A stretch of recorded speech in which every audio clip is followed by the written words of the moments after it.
Amados,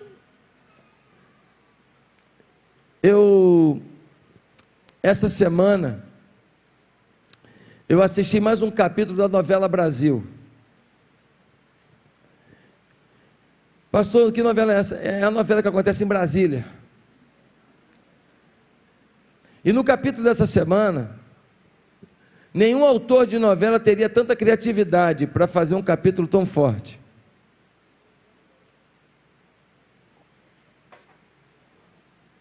Escutas telefônicas revelaram a forma chula, imoral, debochada e criminosa com que as coisas acontecem nos bastidores do poder.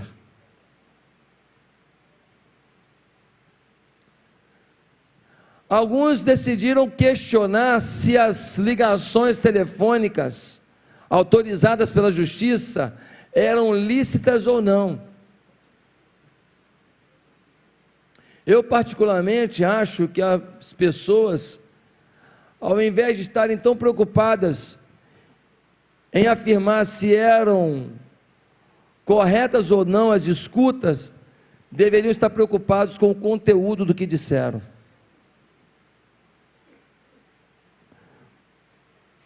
A impressão que se tem é que o problema não é o que se disse, o problema é só que virou público. A impressão que se tem é que se ninguém ficar sabendo, está tudo bem, é desse jeito mesmo. A gente fala qualquer coisa, palavras de baixo calão, palavrões, menosprezo pelas instituições da República, menosprezo pelo povo. Isso pode. Todo o Brasil está falando disso. A imprensa só fala disso. Mas aí me veio uma pergunta ao coração.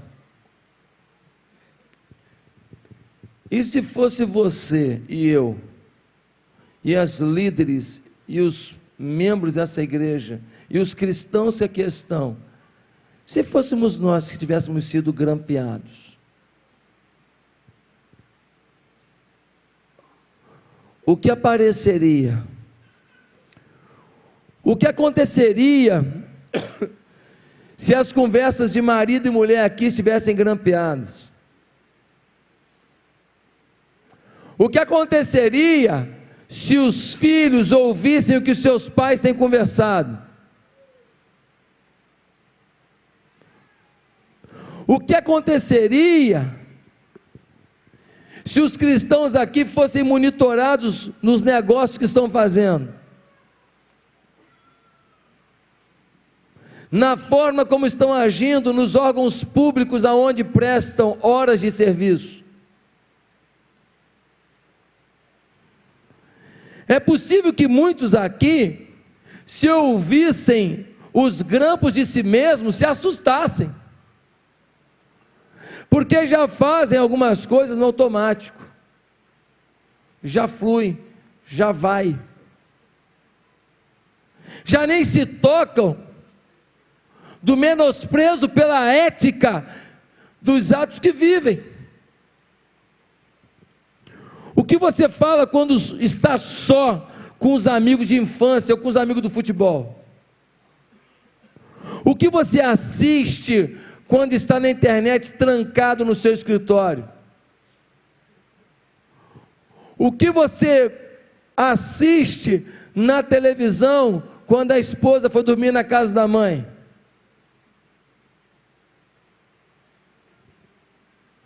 O que você fala quando toma uma fechada no trânsito? O que você faz quando faz uma viagem de negócios e não tem ninguém que te conhece por perto? O que falamos sobre as pessoas quando estamos com outras com quem temos intimidade? O que fazemos na frente das pessoas, fazemos quando elas saem de perto sobre elas?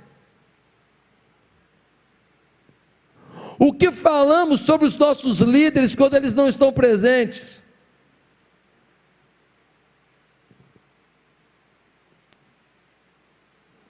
O que eu assisto num grupo da galera do futebol ou da academia, naquelas postagens que são colocadas ali no WhatsApp?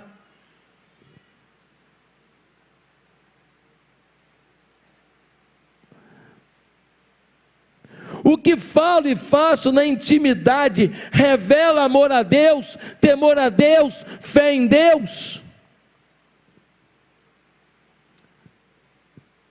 O que eu falo no final de um culto pode ser publicado no boletim da igreja?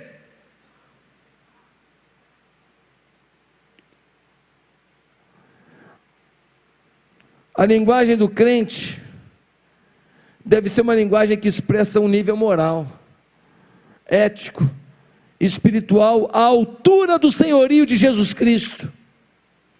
O adversário Satanás busca oportunidades para envergonhar o homem de Deus, a mulher de Deus, o servo de Deus. Mas eu e você devemos estar atentos e pensarmos: o que fazemos quando ninguém está vendo?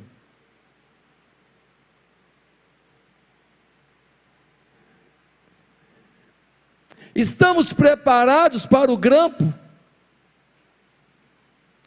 O título da mensagem de hoje é: estamos grampeados. Estamos grampeados.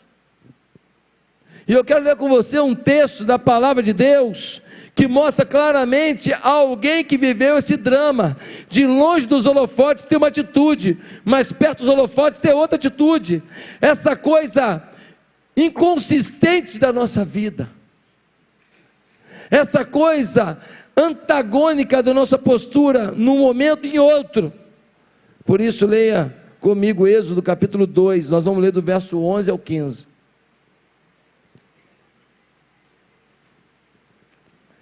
Enquanto você abre a sua Bíblia em Êxodo 2, do 11 ao 15, eu quero que você vá respondendo simples pergunta: eu prego o que vivo?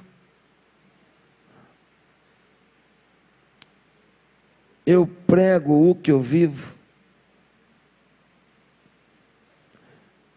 Eu prego o compromisso que eu assumi com essa igreja? E talvez alguém diga: eu nem assumi compromisso por causa disso, que eu não quero viver. Eu prefiro declarar que eu sou um derrotado. Eu frequento a igreja, mas eu não quero compromisso, porque eu quero continuar acreditando que eu posso, porque eu não assumi compromisso, está sendo mais sincero do que alguém que assumiu compromisso e não fez valer seu compromisso. Êxodo capítulo 2, versículo 11 a 15, nós lemos assim: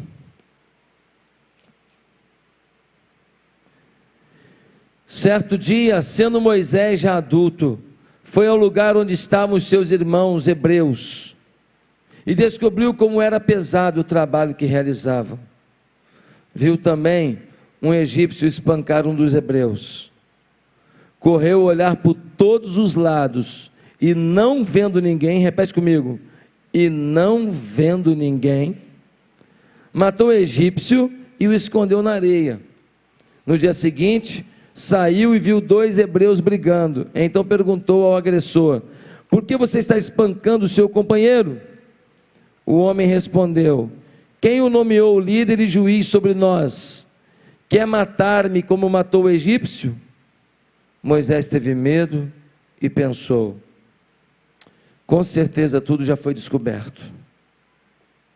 Quando o faraó soube disso, procurou matar Moisés, mas ele fugiu e foi morar na terra de Midian. Senhor, revela a tua palavra para essa noite, para cada coração aqui, em nome de Jesus. Amém. Moisés foi criado no palácio. Ele era filho adotivo da filha. Deus tinha vocações para ele. Um dia ele vai andar fora do palácio e ele chega perto dos trabalhadores hebreus, gente do seu sangue. Ele era hebreu. E ele viu um egípcio humilhando um hebreu, espancando um hebreu. E ele abordou o egípcio e disse: rapaz, não faz isso não. De alguma maneira o egípcio o responde provocando uma ira incontrolável. Uma ira tão grande que Moisés, provavelmente treinado em artes marciais, porque um príncipe tinha que ter uma autodefesa, provavelmente treinado pelo exército do Egito, diz o texto que ele olhou para um lado, olhou para o outro, e vendo que ninguém o olhava, achando que ninguém o olhava, ele parte para cima do egípcio e o mata. Quando o texto diz, correu olhar para todos os lados e não vendo ninguém, o que o texto está me dizendo é que Moisés só fez aquilo porque não tinha ninguém olhando. Se tivesse alguém olhando, ele falaria: depois eu falo contigo. Ele falaria com autoridade sobre aquele egípcio, ele levaria o assunto para a justiça, eu não sei, alguma coisa ele faria, mas quando ele teve a sensação que ninguém estava olhando, ele deixou fluir toda a ira acumulada no seu coração. Não sabemos como ele foi descoberto, não sabemos quem contou, não sabemos se foi uma câmera escondida, com certeza não foi. Não sabemos se foi alguém que passava, não sabemos se ficou um dedo do egípcio por lá de fora na hora que ele enterrou o egípcio. Só sabemos que quando ele foi abordar dois hebreus que estavam discutindo, um deles virou e falou assim: não vai fazer com a gente que nem você fez com o egípcio não, né? E naquele momento ele descobre que o seu segredo já está em domínio público. Ele foge e graças à sua fuga ele não morre, porque quando o faraó ficou sabendo, não importava se era neto dele, naquela hora faraó manda matá-lo. Queridos, Moisés foi tentado ao erro pelo suposto anonimato, mas seu pecado estava grampeado, seu pecado estava declarado. Por que Moisés olhou para os lados? Porque se tivesse uma testemunha, ele frearia seu ímpeto. Muitas vezes não fazemos coisas simplesmente porque tem gente olhando. Não é que sejamos bons, não é que sejamos íntegros, é que nós não queremos publicidade do nosso pecado, publicidade dos nossos erros. Meus amados irmãos, existe uma definição muito simples de caráter, e a definição é: caráter é quem você é quando ninguém está olhando. Caráter é quem você é quando ninguém está olhando. Reputação é o que os homens pensam de você. Caráter é o que Deus sabe sobre você. Quem é você? Uma pergunta difícil de ser respondida. Quem é você? Quem é realmente você? Que vem no domingo à igreja, não traz nem mais Bíblia, que agora traz só o celular com a Bíblia, mas traz uma Bíblia no celular. Quem é você que senta aqui e adora a Deus com essas canções lindas do nosso ministério de louvor? Quem não sabe quem é e o que veio fazer, normalmente perde tempo olhando o que os outros fazem, mas se esquece de avaliar a realidade de quem é e o que tem feito. Meus amados irmãos, 3 lições eu quero extrair desse momento em que Moisés olhou para os lados e, vendo que ninguém olhava, fez o que quis fazer. A primeira lição sobre nossos atos privados é que não se pode viver em função do que os outros poderão apreciar. Viva corretamente por princípio de vida. Não faça o que é certo porque tem alguém para aplaudir. Não faça o que é errado apenas porque alguém vai ver. Viva um princípio de vida. Viva uma constância de caráter Deus está vendo o que você está fazendo. Se ninguém vê, Deus viu. Se ninguém aplaudir, Deus aplaude. Se ninguém criticar, Deus percebeu. Colossenses 3, 22 a 24, nós lemos: escravos, obedeçam em tudo a seus senhores terrenos, não somente para agradá-los quando eles estão observando, mas com sinceridade de coração, pelo fato de vocês temerem o Senhor. Tudo o que fizerem, façam de todo o coração, como para o Senhor, e não para os homens, sabendo que receberão do Senhor a recompensa da herança. É a Cristo o Senhor que vocês estão servindo. Eu não posso conduzir meus atos pelos que os outros estão vigiando, apreciando. Eu tenho que conduzir os meus atos pelos princípios de vida, porque tudo que faço devo fazer como quem faz ao Senhor, e o Senhor percebe cada ato meu, o Senhor anota cada ato meu, e ainda que ninguém aplauda, respeite, valorize o que você fez, Deus te dará a recompensa, é o que está dizendo o apóstolo Paulo. Meus amados irmãos, não sirvam apenas sob supervisão. Olha o que diz Mateus capítulo 6, Jesus alerta: guardai-vos de fazer as coisas diante dos homens. Ora, pastor, eu não tenho que fazer as coisas para aparecer, mas quando a gente faz coisa boa, às vezes aparece. E agora? O texto não diz: não façais coisas boas se alguém for ver. Ele só diz: guardai-vos de fazer as coisas diante dos homens. Ou seja, façam, mas se guardem, se protejam. Não façam as coisas apenas porque os outros vão ver e vão aplaudir, não. Façam, ainda que ninguém veja, façam por um estímulo muito maior do que o aplauso de alguém. Façam por amor ao Senhor, façam por fidelidade ao Senhor. Amados irmãos, a Bíblia fala de Ananias e Safira. Eles venderam um terreno e falaram para toda a igreja: olha, nós vendemos um terreno, pegamos todo o dinheiro e doamos para a igreja. O terreno era deles. Se eles quisessem pegar o dinheiro e comprar tudo de Big Mac, podia.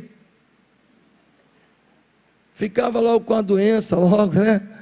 Ficava com colesterol lá em cima, morria. Mas assim, eles não. Eles disseram: pegamos e doamos todo o dinheiro. Por quê?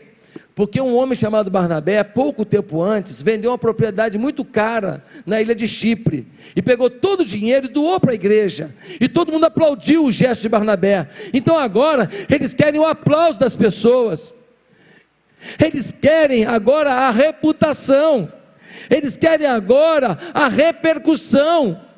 Meus amados irmãos, não dá para deixar de mostrar em público muito do que fazemos. O problema é fazer com o objetivo de aparecer. Sabe o que aconteceu com Ananias e Safira? Um chegou e falou com Pedro: Pedro, estamos aí, hein? Ele falou: que bom que você chegou. Vocês doaram tudo? Doamos. Você está mentindo. Puf, caiu morto. Chegou a esposa: vem cá, como é que foi o negócio lá da venda? Doamos tudo, amamos a obra do Senhor.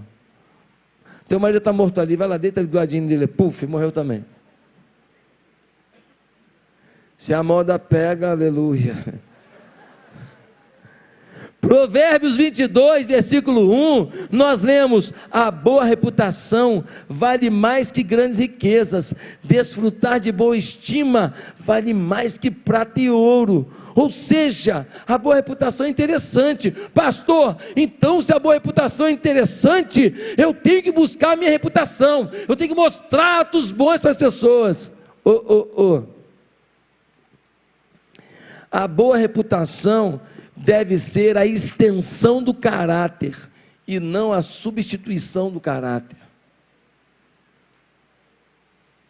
A minha ação de caráter, se gerou reputação, não fere o meu caráter, porque eu sei dar honra a Deus daquilo que consegui realizar.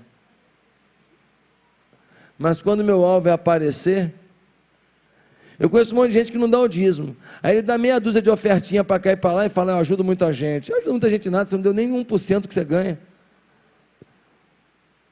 Você enrolou Deus em 9%, está tirando onda. Ainda usou o dinheiro que não é seu, que é o dinheiro de Deus. Palavra dura essa, pastor? Não, querido, uma palavra para que você veja quem você é. Repense quem você é, porque Deus te ama. E se Jesus voltasse hoje, eu tenho certeza que você doava tudo que você tem para Jesus, você trabalhava para Jesus todo dia, você falava de Jesus todo dia. Se você soubesse que Jesus vai voltar terça-feira, você nem ia para o trabalho amanhã. É ou não é? Você sair daqui agora ligando para todo mundo que você ama, falando, Jesus está voltando, aceita Jesus agora, senão você vai morrer para o inferno. Você ia pedir perdão para todo mundo que você magoou, sim ou não? Você ia virar para o seu filho hoje e se humilhar para o seu filho, filho, me perdoe, por favor, Jesus está voltando. Desespero por reputação é falta de caráter. Desejo de aparecer é falta de caráter. Eu conheci um camarada que ele, para poder participar de programa da rádio, ele arrumava a gente doar um monte de coisa para os caras de uma rádio. Um dia eu falei para o cara da rádio, você ainda vai ser mandado embora dessa rádio por causa desse cara, hein? Não deu outra. O cara foi expulso de participar de qualquer programa da rádio, e é o cara que favorecia, foi mandado embora. Lembra de José do Egito? Tinha uma mulher no pé dele o tempo inteiro, dorme comigo, dorme comigo, dorme comigo.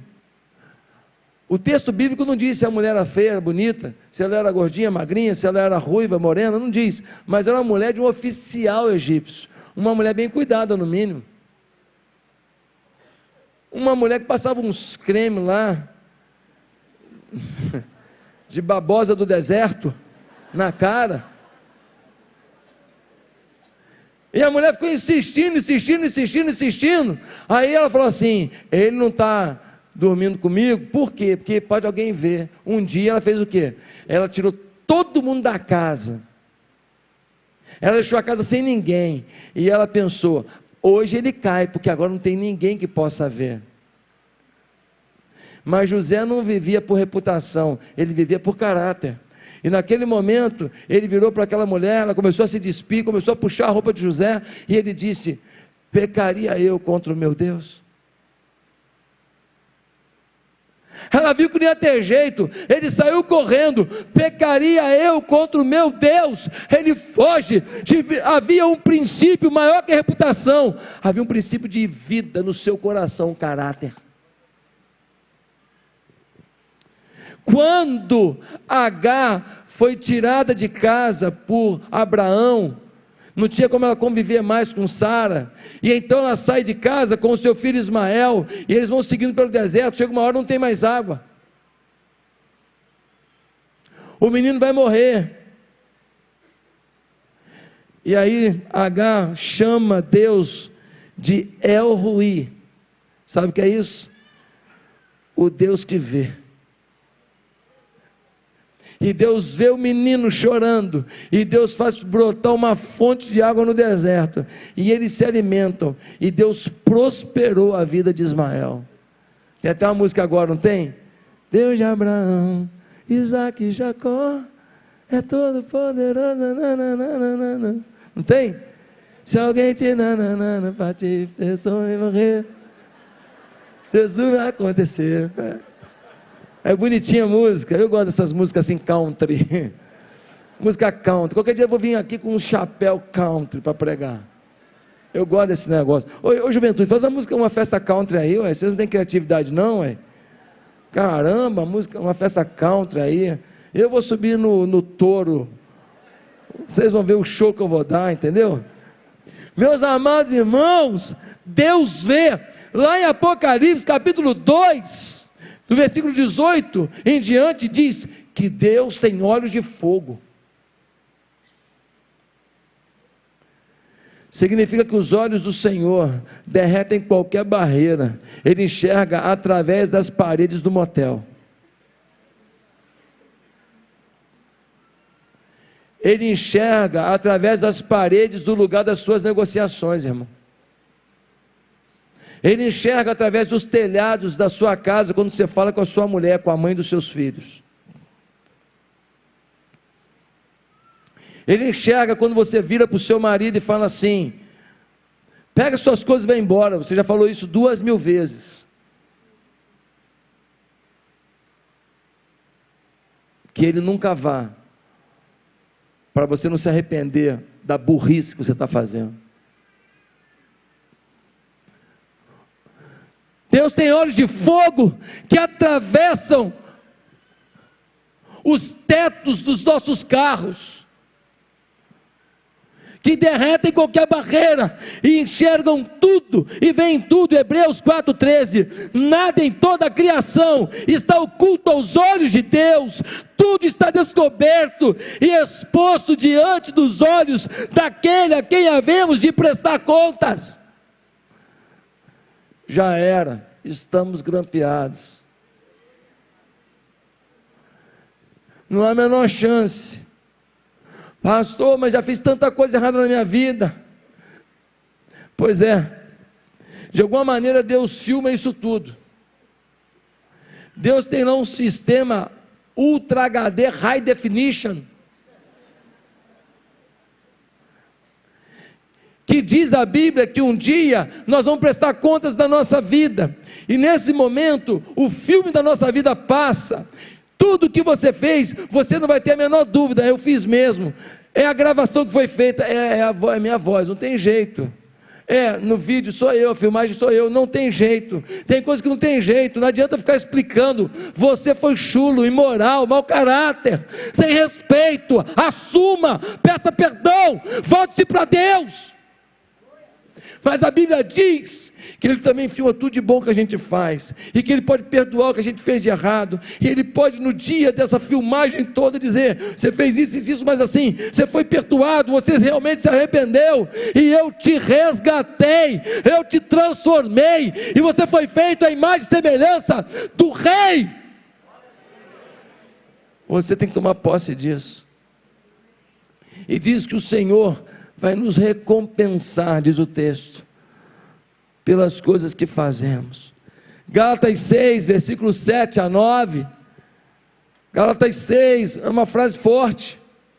Diz assim: não se deixem enganar, de Deus não se zomba, pois o que o homem semear, isso também colherá. Quem semeia para a sua carne, da carne colherá destruição, mas quem semeia para o Espírito, do Espírito colherá a vida eterna. E não nos cansemos de fazer o bem, pois no tempo próprio colheremos, se não desanimarmos.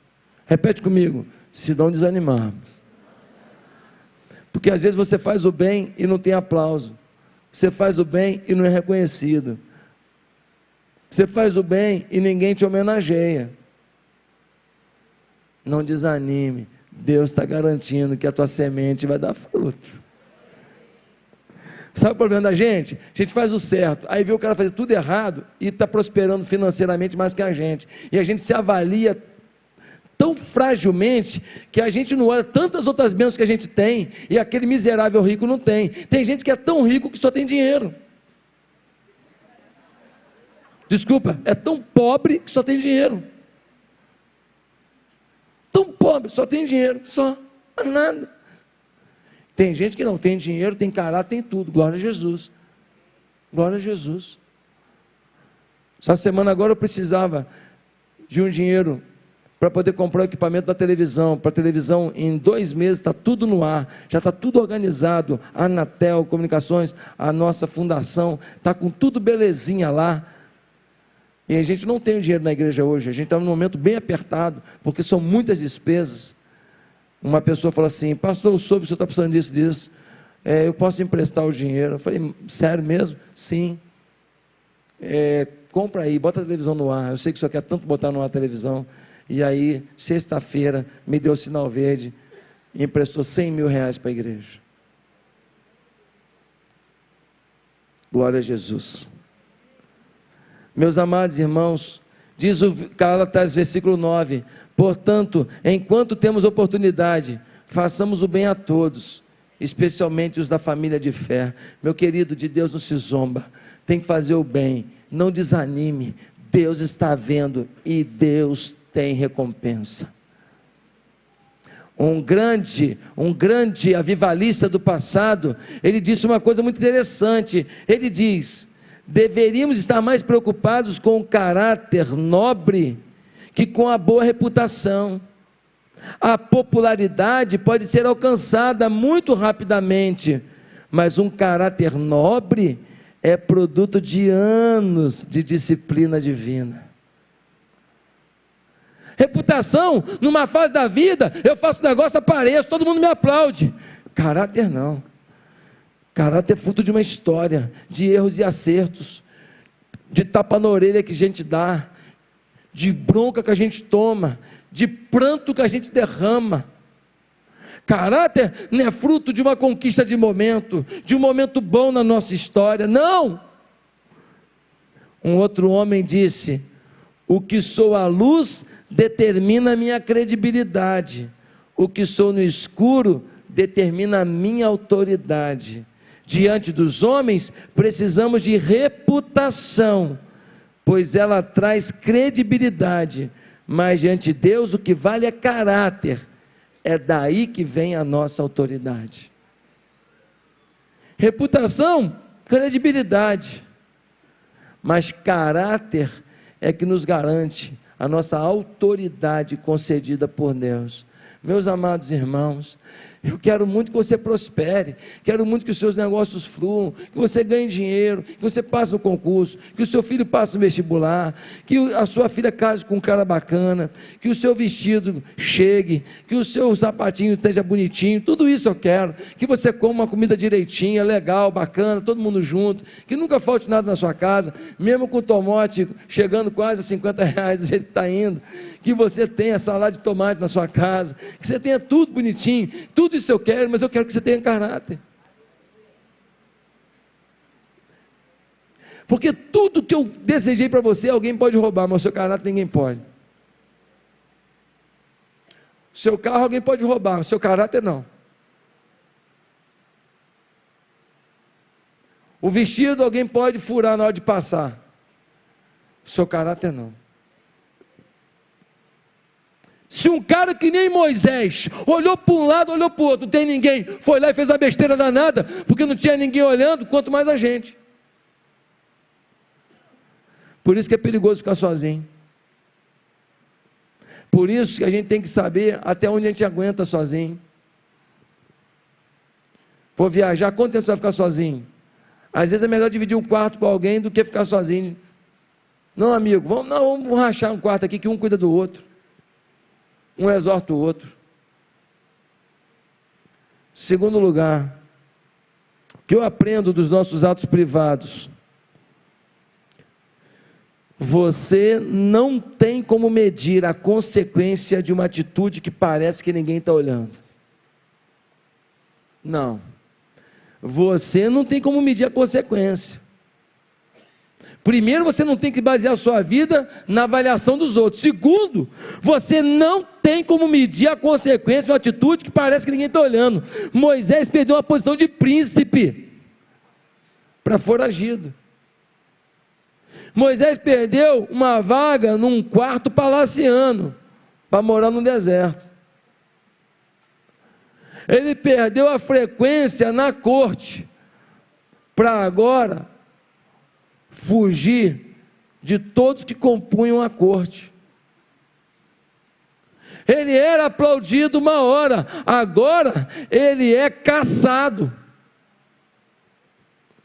Irmãos, você faz algo que ninguém está olhando e pensa que fica naquilo mesmo, mas não é bem assim.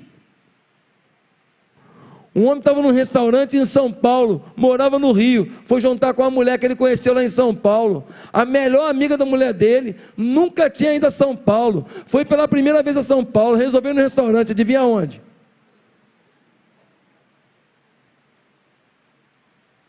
Na Olimpíada de Barcelona, Um camarada falou que estava indo a trabalho, não sei o que lá, tal, despediu da família e foi com a amante. No meio daquele bando de jogos que tem lá, não tem um monte de jogos na Olimpíada? Gente a beça, a câmera foi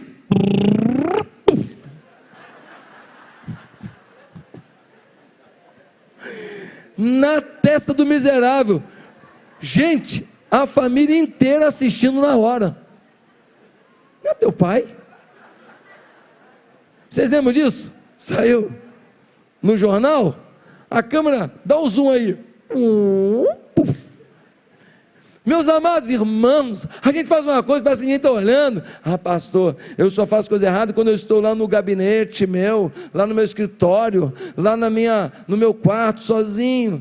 Querido, tudo que você faz na internet está registrado. Como é que você acha que eles descobrem os pedófilos? Como é que você acha que eles descobrem os terroristas? Pegaram mais um que planejou o atentado na França agora. Como é que você acha? Como é que você acha que eles fazem isso? Tudo que você faz na internet, você assina, dizendo, fui eu. Tudo.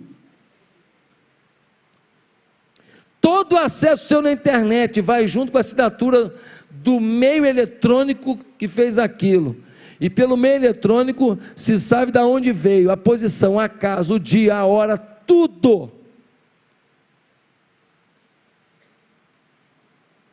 Tudo que você fala na internet, toda observação que você faz, eu vou criar um personagem fake, o Zé Colmeia, aí o Zé Colmeia fala o que quer. Querido, por trás do Zé Colmeia tem o local, a hora, o computador, aonde que está registrado esse nome Zé Colmeia, tudo, eles chegam no teu intestino pela internet, meu filho. Cai na real. Cai na real. Você não sabe onde pode parar uma coisa que parece que ninguém está vendo. Quantas famílias foram despedaçadas? Quantos filhos que estão chorando? Por causa de um momento que a gente fez uma coisinha que ninguém estava vendo.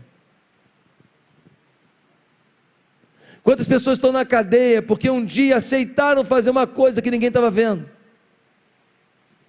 Em terceiro e último lugar,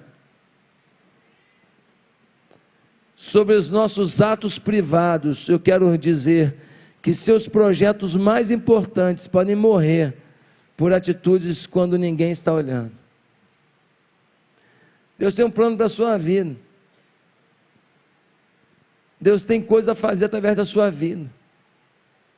Os projetos mais importantes da sua vida podem se perder por causa de uma atitude que ninguém está olhando. Deus queria salvar o povo hebreu do cativeiro do Egito. Deus queria curar o povo. Deus queria salvar esse povo. Moisés tinha tudo, ele só falava, estão pegando pesado com o povo. Vamos assalariar o povo. Nós estamos explorando demais. Ele poderia ser um representante do povo hebreu junto ao seu próprio avô. Mas não. Ele olhou para um lado, olhou para o outro, não tem ninguém olhando. E ele fez o que estava com vontade de fazer, matou um egípcio. Ele perdeu todo o acesso às autoridades. Lá na frente Deus deu a chance dele fazer de outra maneira. Ele voltou para o Egito quando o seu avô já tinha morrido. Ele já um senhor com 80 anos, e através de 10 pragas ele libertou o povo. Mas Deus podia ter feito diferente. Meus amados irmãos, qual é a maior missão que você tem na sua vida? Qual é o maior chamamento que você tem na sua vida? Eu sei, pastor, estou querendo saber. Eu já sei, querido. Eu tenho revelação, olha só. Pastor, estou querendo saber minha missão na vida. Eu queria te falar a coisa mais importante na sua vida, o maior chamamento que você tem, a maior responsabilidade que você tem, sabe qual é? É a sua família. A sua família. É fazer o seu filho acordar de manhã e ter um sorriso para dar. É fazer a sua filha acordar de manhã e não se jogar nos braços do primeiro irresponsável, porque lhe faltou um abraço de pai. É fazer a sua mulher que luta, que gerou seus filhos, que fica triste porque ela tenta emagrecer e não é fácil porque ela já tem a idade mais avançada. E ela tem responsabilidades com a casa. Ela não é uma irresponsável que fica o dia inteiro numa academia, malhando o dia inteiro para poder seduzir o marido dos outros. Não, ela tem caráter. Ela tem filho para cuidar. É você fazer essa mulher se sentir importante. É você fazer esse camarada que está com medo de perder emprego porque o negócio não está fácil, ou que ele é um empresário, mas os negócios não estão fáceis, e ainda tem um empregado ruim que estava roubando ele, e ele não pode nem mandar o cara embora, porque o cara é parente de um bandido, e ele está vivendo uma tensão danada. Aí esse cara chegar em casa e falar assim: chegou no Porto Seguro, vem cá meu amor, eu vou cuidar de você. A família.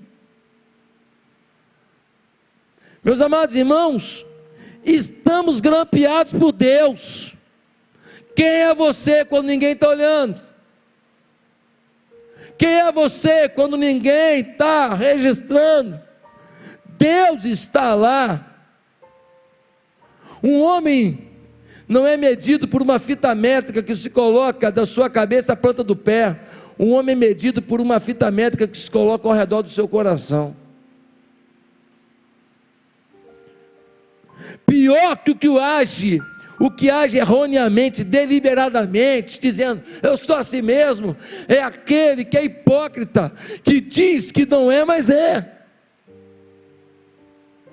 e tenta fazer todo mundo acreditar que não é aquilo que está escancarado que ele é. A hipocrisia vem de um termo grego do teatro antigo, que era a questão do ator que colocava as máscaras. Ele botava uma máscara, representava um papel. Ele botava outra máscara, representava um outro personagem. E daí vem hipocrisia. Hipocrisia é botar a máscara. É representar o que você não é, mas quando você tira a máscara, quem vê que é tudo diferente. Ir à igreja não faz de você um cristão, assim como entrar com um carro entrar numa garagem não faz de você um carro.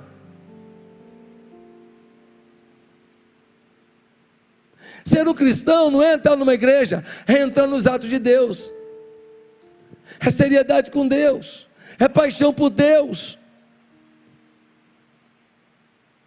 Meus amados irmãos, se dissermos que não temos pecado, mentimos. Somos pecadores, carentes da misericórdia de Deus.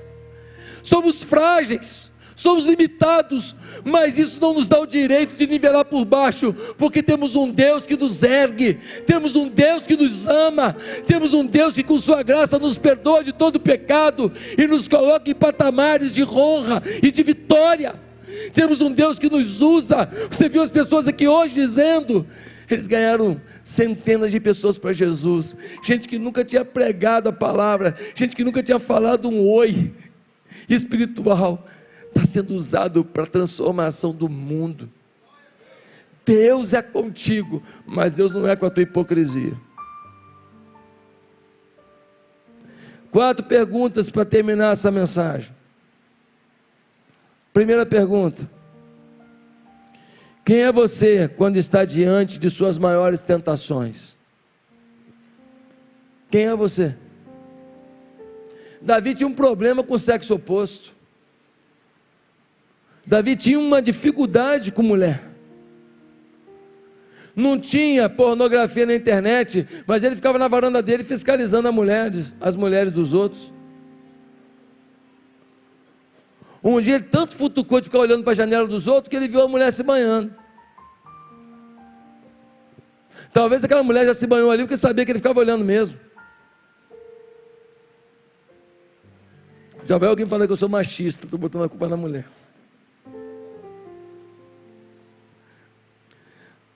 Ele se arrependeu depois? Se arrependeu. Mas que desgraça aconteceu na família dele por causa daquilo. Deus o perdoou, mas e as consequências daquilo? Já José preferiu correr. Eu sou dos que preferem correr. Eu corri de namoro com menina não crente. Eu corri de ir a lugares onde ia ter muita sedução.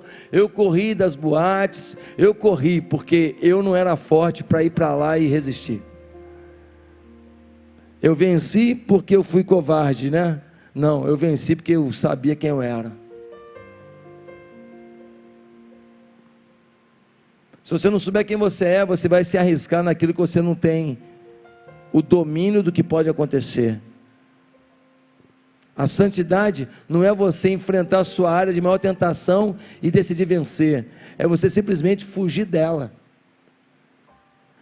A vida cristã, a santidade, não é uma luta contra o pecado, não, é uma busca da santidade, é uma busca de Deus, é uma busca de comunhão com Deus, e aí eu vou deixando o pecado. Quanto mais eu vou para a luz, mais iluminado eu fico, menos trevas há em mim. Não é uma questão de lutar contra o pecado, vem pecado, vem pecado, vem, não, é deixar o pecado e voltar para Deus. Eu quero aprender mais, eu quero cultuar mais, eu quero sentir mais, eu quero me apaixonar mais, e aí eu vou deixando o pecado. Quem é você quando está diante das suas maiores tentações? 2. Quem é você na hora do sucesso? Quem é você? Tem gente que quando está por baixo é humilde, mas quando sobe ninguém atura, ninguém aguenta. Jó foi um cara íntegro no meio do sucesso, o homem mais rico do Oriente, cheio de dinheiro, abarrotado de dinheiro, ele tinha tudo. Um dia Deus falou assim com o diabo: diabo, Jó tira onda, né, cara? Toda vez que tu tenta o Jó, toma um lençolzinho daquele, hein? Você passa vergonha, capeta. Aí o diabo falou assim: também só dá tudo para ele, cheio de dinheiro, os filhos dele tudo com saúde, os filhos dele tudo saradinho, a mulher dele bonitona, assim é mole. Deus falou assim: você pode tirar tudo dele, diabo, só não tira a vida dele. Aí ele foi perder os 10 filhos, estavam tudo tomando vinho lá, a casa caiu. Então cuidado, você que está tomando muito vinho, que... Então, a casa caiu e eles morreram lá. Aí veio uma doença, ele ficou com doença assim, uma coceira da cabeça até os pés, um ferimento. Diz a Bíblia que ele ficava com um caco de telha tentando se coçar atrás, porque ninguém tinha coragem de botar a mão nele para coçar ele. Num dia só, assaltos e acidentes naturais, ele perdeu todo o rebanho dele. O cara mais rico do Oriente perdeu tudo num dia. Ah, isso é impossível, é impossível? Pergunta ao pessoal da Tsunami lá do Japão se é possível. Perdendo um dia tudo, depois você pergunta para eles. Quando a Bíblia diz que é possível, porque é possível. Ele perdeu tudo num dia só. Ele ainda tinha o apoio da mulher. A mulher virou para ele e falou assim: Jó, tu ainda temes a Deus estando nessa situação? Amaldiçoa a Deus e se mata. Depois os amigos dele começaram a falar com ele: Jó, tá ruim pro teu lado, hein, meu irmão? Deve estar em pecado, irmão. Abre o jogo aí, meu irmão. Os amigos o acusavam. Jó virou para Deus e falou assim: não estou entendendo nada. Eu não estou entendendo. Se é pecado, o Senhor me fala. Não estou entendendo. Por que disso tudo? Senhor, aonde eu errei? Mas eu continuarei prestando contas da minha vida ao Senhor, diz Jó. Foi fiel no sucesso, foi fiel no fracasso. Final da vida dele, capítulo 42, versículo 5, ele define a vida dele. Ele diz assim para Deus: Deus, antes eu te conhecia de ouvir falar, mas agora os meus olhos te veem. Aleluia. Foi 3 lençóis seguidos no capeta, 4 debaixo da perna e um gol de bicicleta. João Batista, o cara era o profeta que anunciava a chegada do Salvador Jesus Cristo.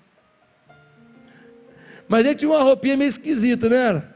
A Renner não quis vender, a C&A não quis vender, lá em Madureira não tinha a roupa dele, lá onde é que tem? Nilo Lopes não tinha, nenhum lugar tinha, nenhum comércio forte tinha, porque a roupa dele era roupa de camelo. Olha que roupinha mais bonitinha, roupa de camelo. E a alimentação do miserável? Gafanhoto com mel silvestre. Poxa, gente, gafanhoto com pinguinho de mel deve ser uma delícia, né? Você pinga o mel na cabeça do gafanhoto e mastiga aquele negócio, creque, creque, creque. Uma delícia aquilo. Olha a comida dele, um cara esquisito, uma roupa esquisita, um sandalhão esquisito, uma comida esquisita. A Bíblia não diz, de repente comer até umas formigas também. Mas tinha um monte de gente que queria ouvir, porque aquele homem era um homem santo de Deus. Quando Jesus chegou, todo mundo começou a seguir Jesus e ouvir Jesus. Aí uns discípulos de João Batista viraram e falaram assim: ô João Batista, deixa eu falar um negócio aqui. Tem um povão indo atrás lá de Jesus para ouvir no culto dele, parar de vir no teu culto. Ele virou e falou assim: importa que ele cresça e eu diminua. Jesus falando sobre ele, porque Jesus tem mania de dar testemunho sobre as pessoas. Um dia um homem teve tanta fé que não deixou Jesus chegar na casa dele. Falou: se o senhor daqui falar, meu servo será curado. Só se eu falar. Jesus falou assim: nunca vi tanta fé em Israel. Agora Jesus vira sobre esse homem e diz: sabe o que? De mulher nunca nasceu alguém como ele. De mulher nunca nasceu alguém como esse João Batista. Gente que tem postura e caráter no sucesso. Terceira pergunta: quem é você na hora da pressão? Quem é você? Na hora da pilha. Vamos lá, meu irmão, vamos lá. Moisés era o cara mais manso da terra, diz a Bíblia. Mas um dia o povo ficou enchendo. Acabou a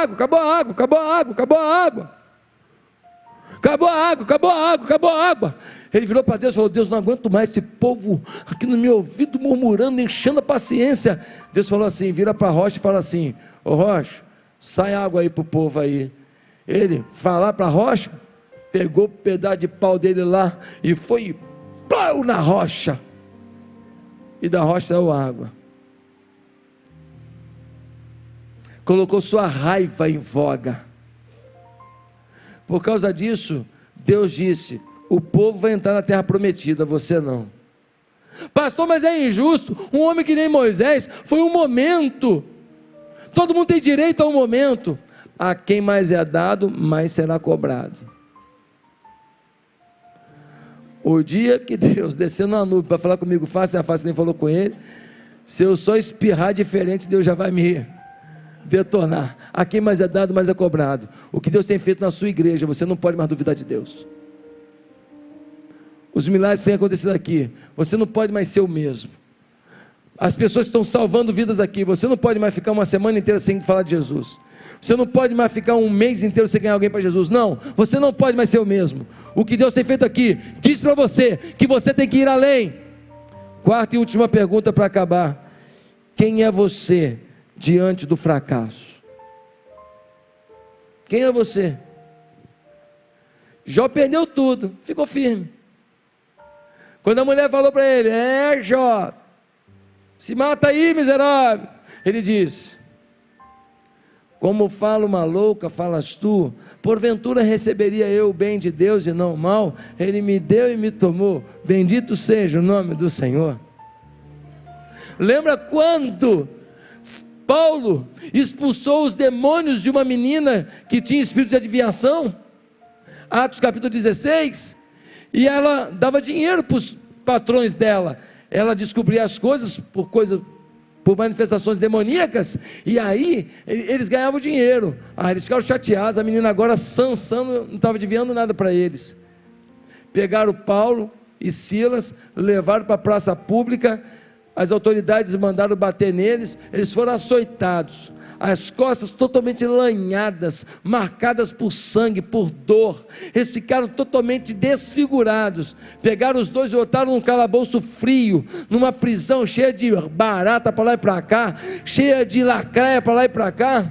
Diz a Bíblia que perto de meia-noite, Paulo e Silas oravam e cantavam louvores a Deus. Cantavam. Todo mundo na prisão ouviu, gente que tem caráter e fidelidade, independente do fracasso, porque Paulo, humanamente, naquele momento estava em fracasso. Ficar na prisão não é sucesso. Quero terminar essa palavra perguntando: quem é você quando ninguém está te vendo? Quem é você quando ninguém está olhando para você? Quem é você quando ninguém está anotando o que você diz? Este é você de verdade. A boa notícia é que hoje Deus te trouxe aqui para um renovo. Deus te trouxe aqui para um novo momento. Deus te trouxe aqui para um recomeço. Você está grampeado, mas você tem tudo para dar a volta por cima e viver o melhor de Deus na sua vida. Curva a sua cabeça nesse momento. Eu quero perguntar se você nesta noite está fazendo algum propósito com Deus, está fazendo algum acerto com Deus. Qual tem sido sua postura em relação à sua liderança? Quantos aqui ainda não estão numa célula? Seria tão bom se você tivesse. Nós amamos você e você pode continuar na igreja mesmo sem ser da célula, mas a gente queria tanto que você estivesse na comunhão, vivendo as casas de vida. Quantos aqui ainda não tem um discipulador? Brigue com o seu líder de célula, diga para ele: quem vai me discipular, quem vai me discipular, quem vai me discipular? Perturbe ele, diga: eu quero discipulado. Quantos aqui ainda não fizeram os cursos da escola ministerial, TLC? Quantos aqui ainda têm falado palavrões, contado histórias indecentes, imorais? Hoje Deus está começando um novo tempo na sua vida, tá? Ele está aqui dizendo: filho, vamos fazer diferente? Eu queria chamar a equipe de louvor aqui. Nós vamos cantar uma música para encerrar esse culto. E a música que a gente cantou hoje de manhã, que é uma música que fala que o melhor lugar do mundo é aos pés de Salvador. E nós vamos cantar essa música, depois eu vou orar por você. Eu não vou fazer nem apelo para aceitar Jesus hoje, porque vai aceitar todo mundo hoje em nome de Jesus. Semana que vem você vem para a classe ali, ó. Eu tenho uma classe ali naquele cantinho ali, 9 horas da manhã ou 5 da tarde, para se preparar para o próximo batismo, o batismo dos 500, você vai vir. Não vai ter, à tarde não vai ter, porque tem cantata, né? Semana que vem, gente, tem cantata que horas mesmo? 5 e 7, né? Então você tem que vir ou 5 ou 7 horas. De manhã vai ter culto normal, e de noite vai ter 2 cultos de cantata, 5 horas e 7 horas da noite, você escolhe. Gente, é para trazer muito visitante, tá? Muito visitante, porque é uma chance muito grande de ganhar gente para Jesus. 5 e 7 da tarde, vamos trazer muitos visitantes, vamos lotar esse lugar aqui, tá? Eu vou estar pregando uma mensagem de Páscoa, Deus vai agir nesse lugar, amém? Vamos cantar, vamos lá? Você já sabe cantar essa música? Não? Me segue. Vamos lá?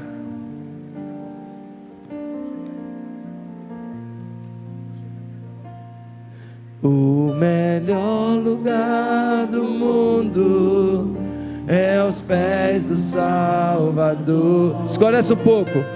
Escurece para mim aí. Esperança traz alívio ao sofredor. É ali onde eu encontro com a fonte do amor.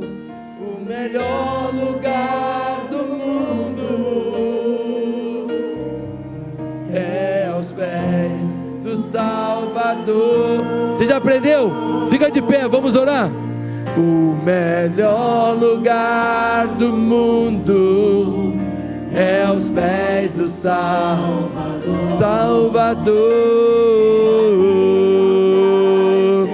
Esperança, sofredor, é ali onde eu encontro com a fonte do amor, o melhor lugar do mundo é aos pés do Salvador. Quantos aqui ainda não conheciam essa canção? Levanta a mão. Muita gente, agora você aprendeu. Nós vamos para os pés do Salvador. Nós vamos agora para a presença de Deus. Nós vamos ter vestes limpas. Todos os nossos pecados, todas as apreensões da nossa vida, as prisões do nosso caráter serão rompidas agora pela glória de Deus. Nós vamos sair daqui triunfando, com pecados perdoados e postura de vida. Nós vamos santificar o trabalho, santificar a escola, santificar a faculdade. Vai ter casa de vida na faculdade, casa de vida no seu trabalho, casa de vida na sua escola. Você vai levar mensagem. Nós vamos fazer diferença, porque nós vamos viver aos pés do Salvador. Amém? Quem crê nisso? Amém? Cantemos, vamos lá, bem forte. No lugar do mundo é aos pés do Salvador. Salvador, esperança, fredor, é ali onde eu encontro com a fonte do amor, o melhor lugar do mundo é aos pés do Salvador. O melhor lugar do mundo é aos pés do Salvador. Salvador, é ali onde a esperança traz alívio ao sofredor. É ali onde eu encontro com a fonte do amor, o melhor lugar do mundo é aos pés do Salvador. Santifica-nos agora, ó Pai. Senhor, que a nossa reputação não seja maior do que a nossa atitude, que a nossa credibilidade não seja maior do que a nossa autoridade, que a nossa vida espelhe a glória de Deus, que a gente confie que todo sucesso em cima do pecado não é sucesso, é engano, tem prazo de validade, mas toda perda em cima da integridade é vitória, é colheita certa, porque Deus recompensa aos que ama.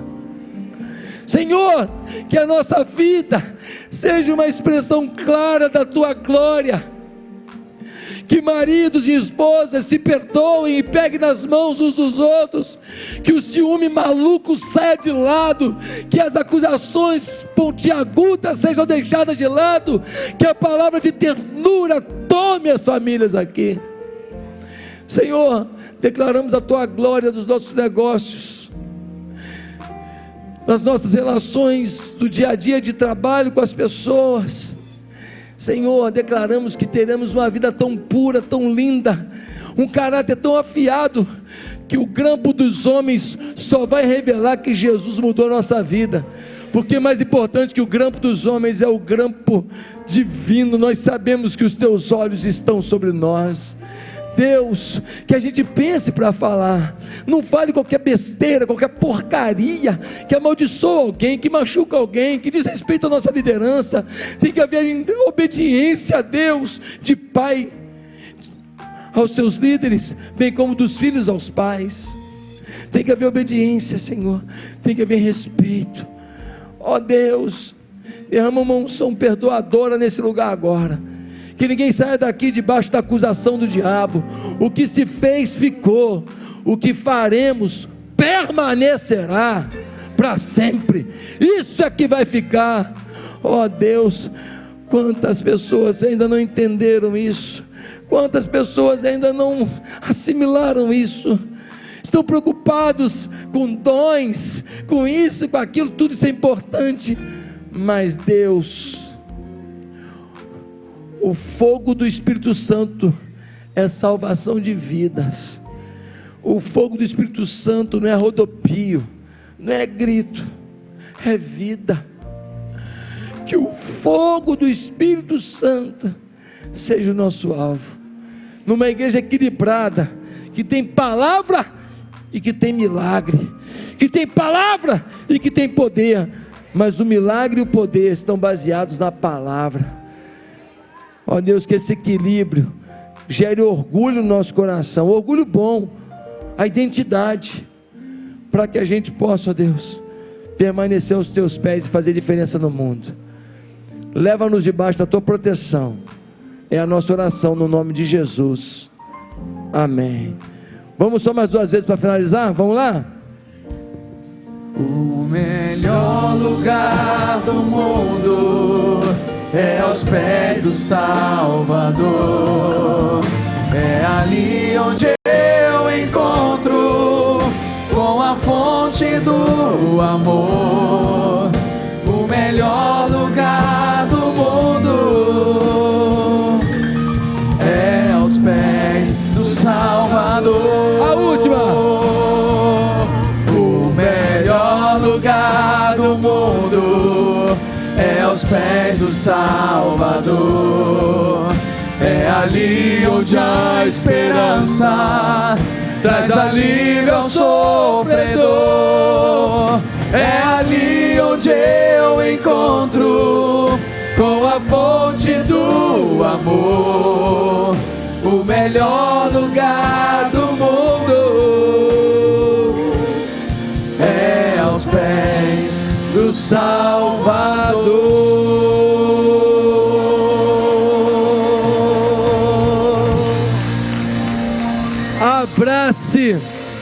Abrace uns 100 santos de Deus, e você está liberado. Deus te abençoe, amém.